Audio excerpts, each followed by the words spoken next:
Le football est une fête et doit le rester en toutes circonstances. La Ligue nationale avait remis ce slogan au goût du jour hier soir. La fête malgré une pluie battante et un terrain détrempé, à la limite du praticable, le ballon étant souvent freiné par les flaques d'eau sur le côté opposé notamment. Sochaux, qui s'est bien remotivé depuis Amiens, attaque d'entrée avec un bon ballon du jeune DAF pour Sébastien Dallet, en profondeur, à la lutte avec Bizassen. Le Sochalien obtiendra finalement le corner. C'est alors que le panneau d'affichage annonce que Lille est mené chez lui. Quelle plus belle incitation à vouloir gagner pour les Sochaliens. Côté Beauvaisien, on notait 2 tirs de Hagar, sanctionnés l'un d'un corner et l'autre mal cadré. 24e minute, un bon ballon de Bernard Maraval pour Dallet. Bizassen trébuche, le Sochalien en profite, bon centre à destination de Bernard Bougère qui place une tête décroisée hors de portée de Poitrina. Sochaux ouvre le score et Bougère retrouve enfin le chemin des filets.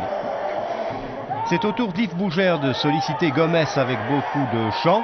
Mais dans la partie spongieuse, le franco-portugais résiste bien à la charge de Frappoli, centre pour Dallet dont le coup de rein fait merveille et surtout la reprise de la tête qui fait mouche. Ainsi, en 7 minutes, Sochaux a réussi le break. Il y a longtemps que ça n'était plus arrivé.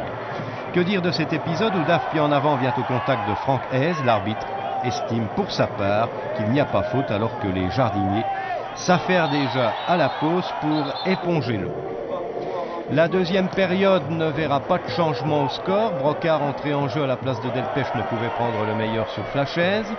On notera simplement un centre de Tissot et une reprise de la tête de Roux hors du cadre. Et puis une dernière occasion pour ce même Roux qui ne parviendra pas à tromper Omar Daf, lequel concède le corner.